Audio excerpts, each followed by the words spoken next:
Today, Britain stands at a fork in its crossroads, and its people are asking questions. Now we've got our country back, what actually is it? Who are we, and why? The best way to find out where Britain's heading is to look behind us into something called history, a sort of rear-view mirror for time. So that's where I'm going, back there. It's a journey that'll take me the length and width of the country, from the White Cliffs of Dover to the Scottish Highlands of the Scottish Highlands, from old stone circles to modern stone circles, from the tranquil beauty of Roman Bath to the golden wonder of Oxford services. I'll discover how we went from ancient man to Ed Sheeran, why Elizabeth I happened, and solving the mystery of just who Winston Churchill was, and why he wound up helplessly trapped inside this banknote. Along the way, I'll be shouting at helicopters! And looking at some of the biggest faces in British history, and asking other people's faces about them. Why did they call John Major the Prince of Onions? And also, walking somewhere impressive with my mouth shut, while my voice speaks anyway, like I'm talking aloud in my own head. All of it taking place in this sceptred isle we call home.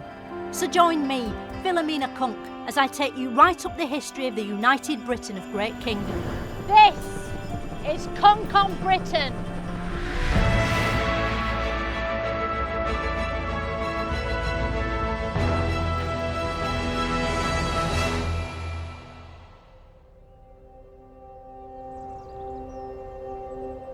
It's hard to imagine while you're standing in it, but there was a time before Britain, before Europe, before the world, even before the universe. Nobody can say when it was, because it was also before clocks and words. It was a time when nothing existed, empty, without motion or energy or light or hope, just like Plymouth today. Just imagine something like this orange, and then imagine it's not there. Then do that one by one with everything that exists until there's nothing at all. That's what Britain was like until the Big Bang. The Big Bang created the universe in one mad explosion that was probably deafening, although luckily ears didn't exist yet. Computers think it looked like this, although eyes also didn't exist back then either, so we can't be sure. And it was so long ago now, it's probably best not to keep dredging it up. Britain was already part of Earth, but it was scrunched in along with loads of other countries in a gigantic landmass called Pangaea.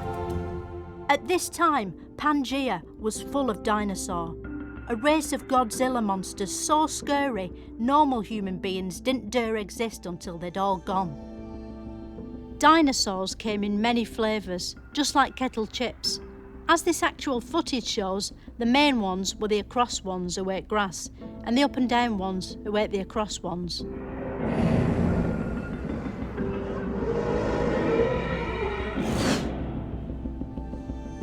This tyrannical sawdust Rex is the only real dinosaur left in the world, which is probably why it's so angry, spending literally every waking moment of its life roaring helplessly at passing tourists. People wonder why the dinosaurs became extinct, although it's hardly surprising they died out when you see the barbaric conditions they're kept in zoos such as this one. Underfed, starving, some of them little more than skeletons. Luckily, the dinosaurs were soon replaced by different animals like me. Man. But men like me didn't just appear fully clothed on the earth. Instead, we had to evolve. Evolution is complicated, so we've massively slowed it down here so you can see it happening. And this wasn't the only change that was happening. Pangaea was changing too.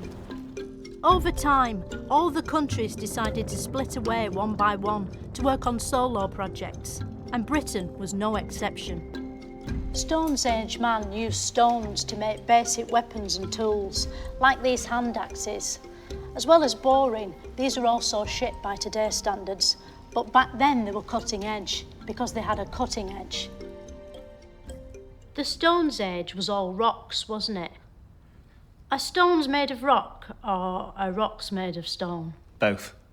A stone is a rock. Generally, a rock is... And a rock is a stone? Yeah. Generally, rocks are more edgy, more ragged varieties of stone.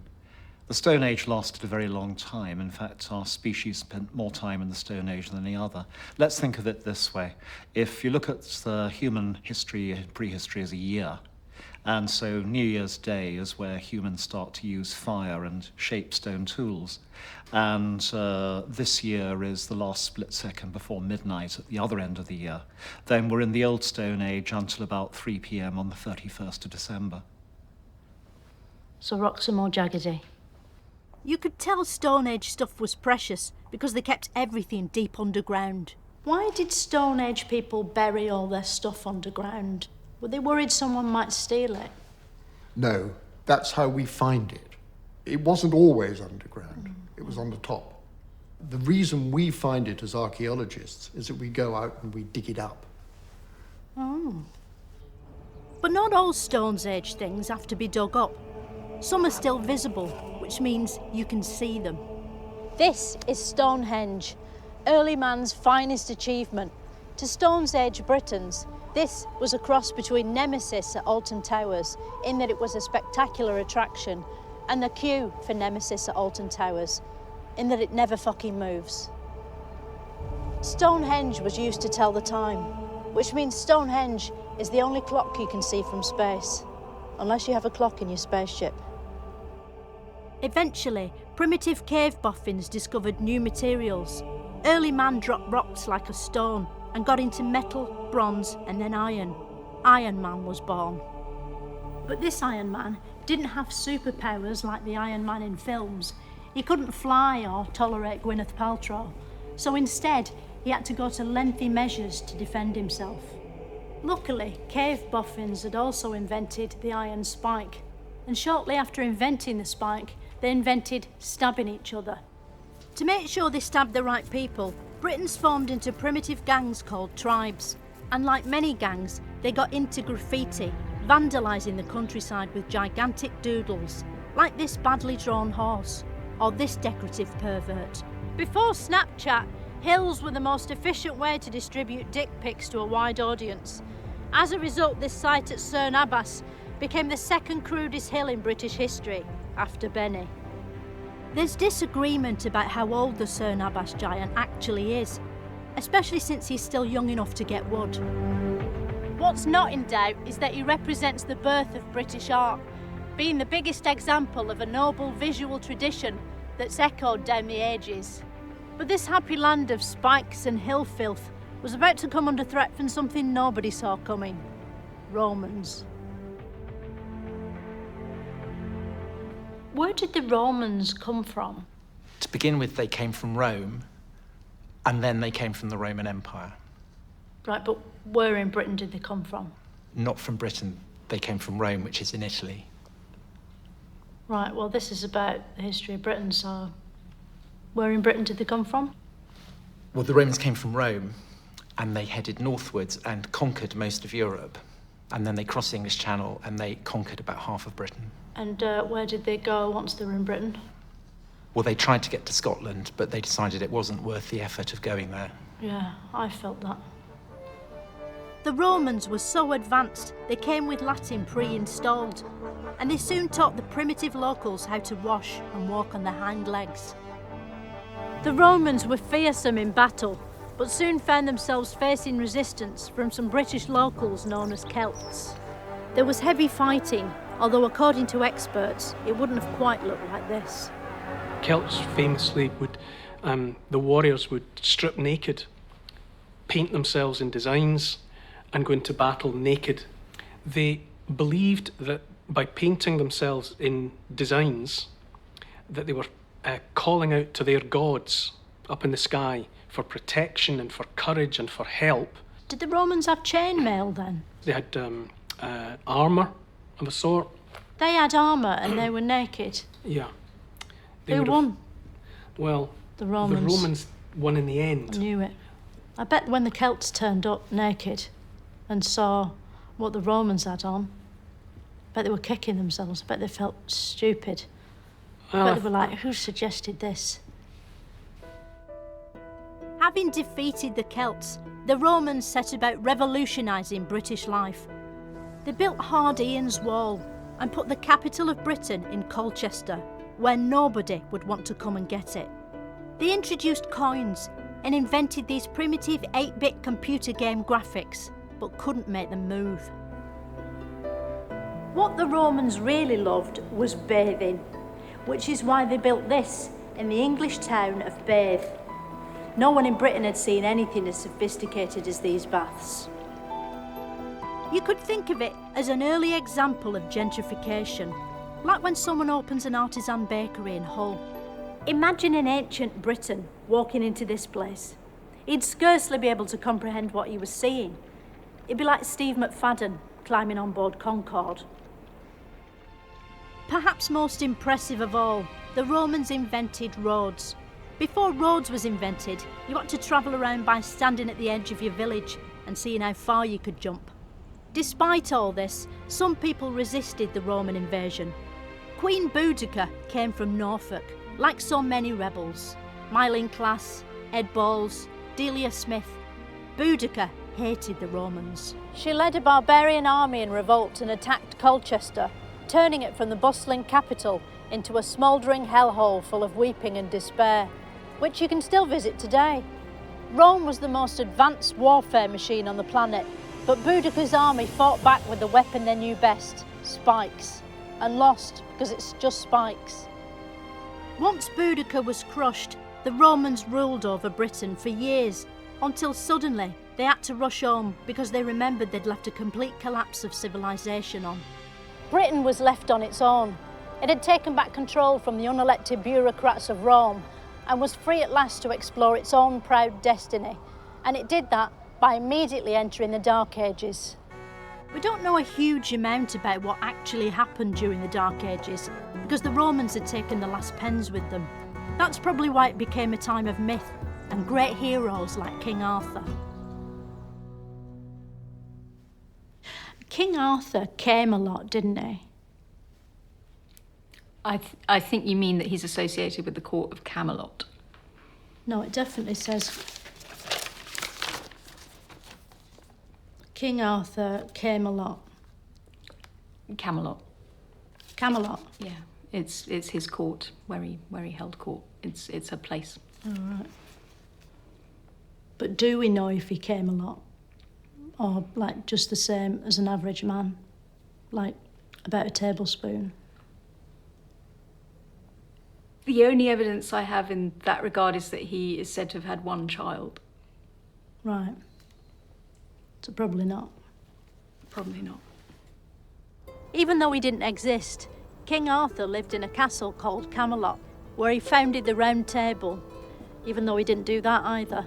The Round Table was a sort of lazy Susan, which meant the knights could get at the snacks they wanted without having to move around in their armour. But perhaps the greatest British icon to emerge during the Dark Ages was mega patriot and dragon slayer St. George.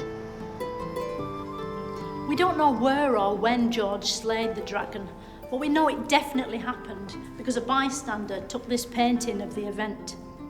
And it probably happened somewhere in Wales. It's one of the few concrete facts to come out of the Dark Ages. Do we know for certain the dragon was threatening St. George, or do we just jump to conclusions because of the way the dragon looked? The story of St. George killing the dragon isn't actually true because there are no dragons. After he killed the dragon, how was he rewarded? I mean, what's better than a saint? Well, he didn't kill the dragon because dragons don't exist. It's made up. But is it true to say he was the greatest Englishman who ever lived? The thing about St. George is that he wasn't actually English. His father came from the middle of what's now Turkey, and his mother came from Palestine, and he never actually came to England. Oh, you're joking. But although St. George never bothered, lots of other foreigners did set foot in Britain, as it got invaded again and again. First by the Angles and the Saxons, and then by the notoriously brutal Vikings, who arrived from Denmark in longboats, wearing metal helmets which they'd somehow managed to pull over the terrifying skull horns that jutted from their heads. British King Alfred of Great fought the Vikings by giving up and letting them settle in York, probably because it had the Jorvik Viking Centre. Soon interbreeding meant the Vikings lost their distinctive horns and became indistinguishable from normal humans. For a few hundred years, Britain was relatively peaceful, until one day when a new king, Harold, was getting coronated, and Halley's Comet, a sort of very short firework display, appeared in the sky. The comet has always heralded great events. It last appeared in our skies in 1986, the same year the sitcom Brushstrokes started.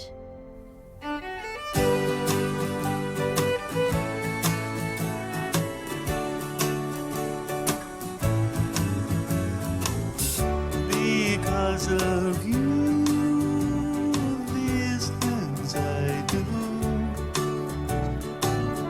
Because of you. Because of you. Oh. In King Harold's day, the comet was also a sign of terrible things to come. The year was 1066. 1066 and the Battle of Hastings are probably British history's two most famous events, so it's handy they happened the same year. Harold had a rival. In the first example of an EU national coming over here to take British jobs, a Frenchman called William set sail to seize the throne and become king. It's amazing to think that only 1,000 years ago this field was interesting, because it was here that Harold and William's armies met. There have been many battles in Britain's history, but we don't know what happened in most of them. The Battle of Hastings is different. We've got an accurate visual record of the whole thing, thanks to a quick-thinking bystander who took a tapestry of it.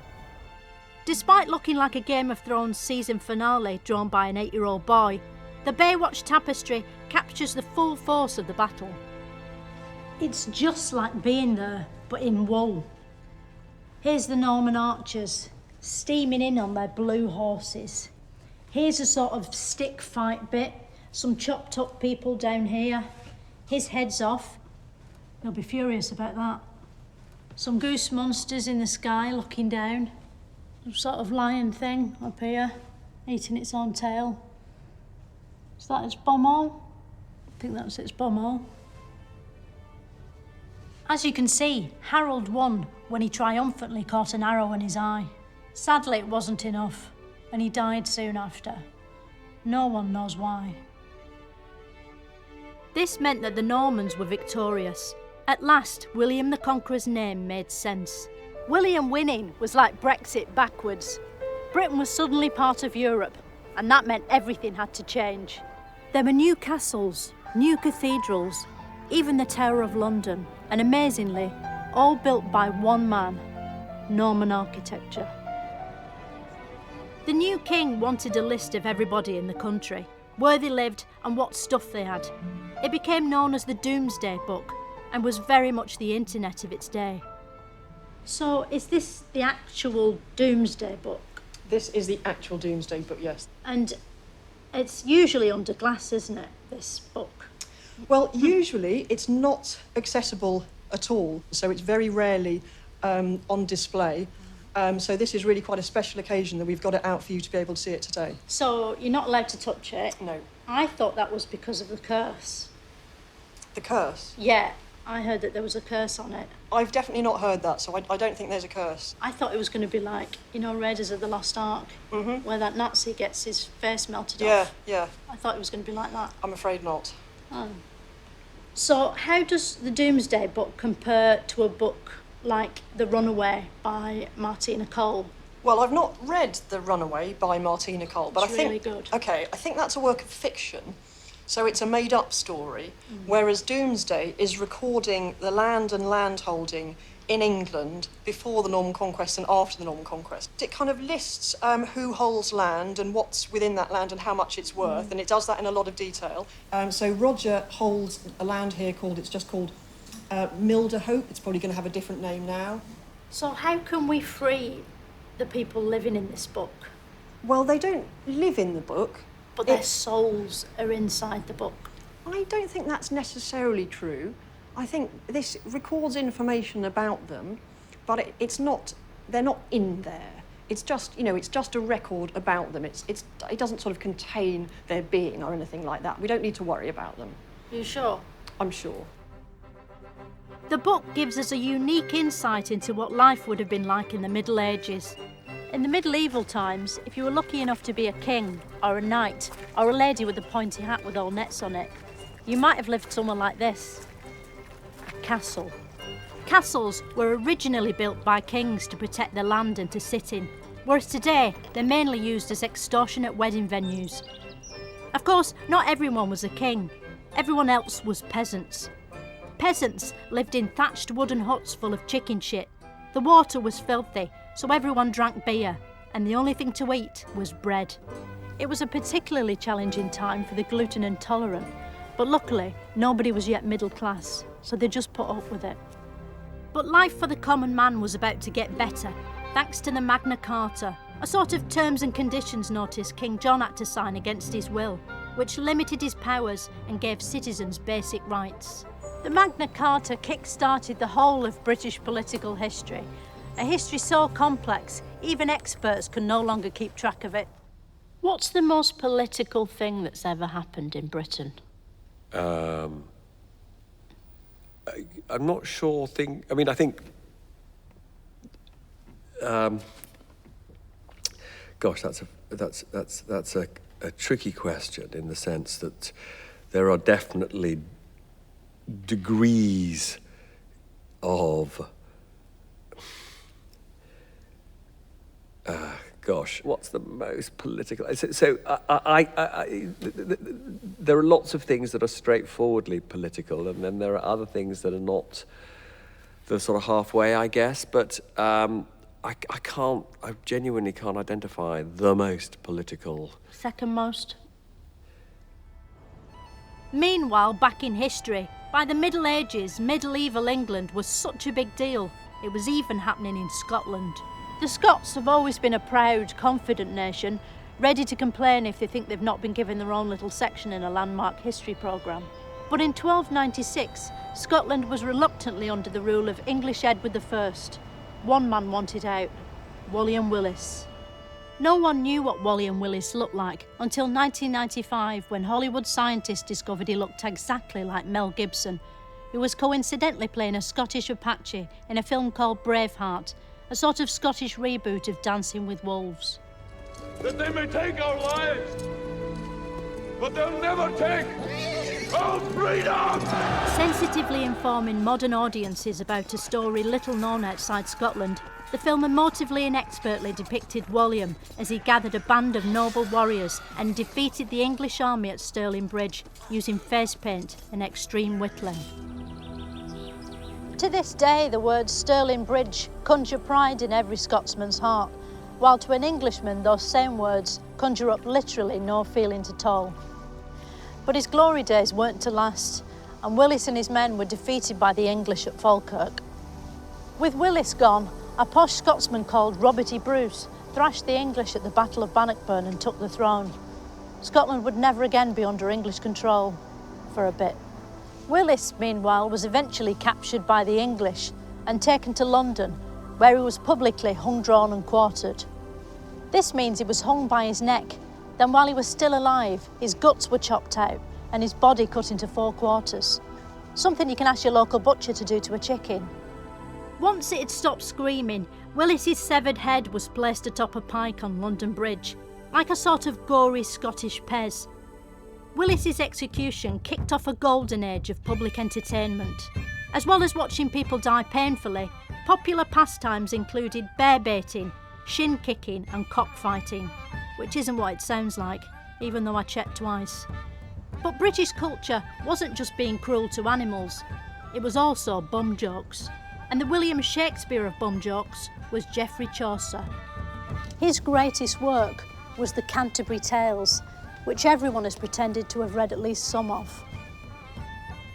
His stories feature lots of bawdy shenanigans, a literary phrase which means knockers popping out, or things unexpectedly going up your arse, accompanied by a sort of swanny whistle noise. Chaucer's meant to be quite rude, isn't he? Could you describe a rude bit for me? So there's a very famous scene where there's a woman, a very pretty woman called Alison, who everyone fancies, and she's in her bedroom with one lover, and then another would-be lover arrives at the window to serenade her and begs her for a kiss, and she sticks her arse out of the window, her naked arse, and he kisses that very enthusiastically, and then suddenly realises what he's done and is quite upset and runs away. Right, that's not very rude, is it? Like, my mate Paul told me this joke about this bloke in prison who wore a bib round his backside, and that story went places I wasn't prepared for. Like, not even funny, just disturbing. And when I looked up, Paul was crying. But it wasn't all chuckles in the Middle Ages.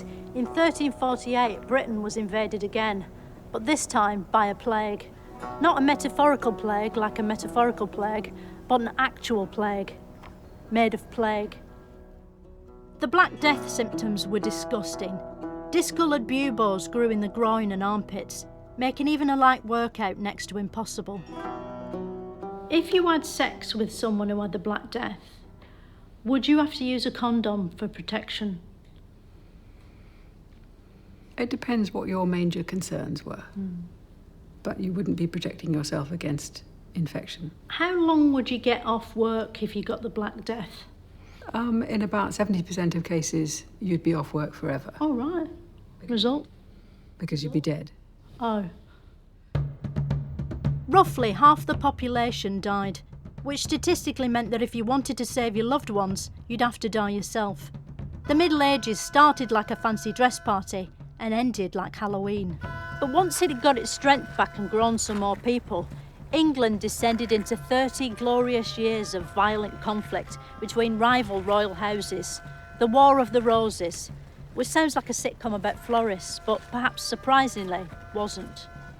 This was an incredibly complex period of history, which is frustrating because we've got to get it out of the way in this episode, and we spent too long talking about Mel Gibson earlier. The War of the Roses is a complicated struggle, but could you sum it up for my viewers in like 3 words? Conspiracy, dynasty, war. Could you do it a bit more thoroughly than that? I'll give you 10 seconds. Start. It's a struggle to control England and the crown. I've got a few more seconds. Between warring dynasties. Perhaps the most violent event of the War of the Roses was the Battle of Bosworth, which Richard III tried to escape by burrowing under a car park. He hid down there for centuries before finally emerging in 2013, by which point the war was over and he died of tarmac inhalation. Richard III may have died, but he gave birth to a series of celebrity kings and queens, the Tudors, very much the Kardashians of British history. But that's a story that'll have to wait for now. Join me next time when I go back in time again. Not in an exciting way like in a film, I'm probably just looking at some old pots or something. How can we be sure Henry VIII is who we think he was? What if he was someone else just pretending to be himself, who happened to look like whoever he actually was? Well,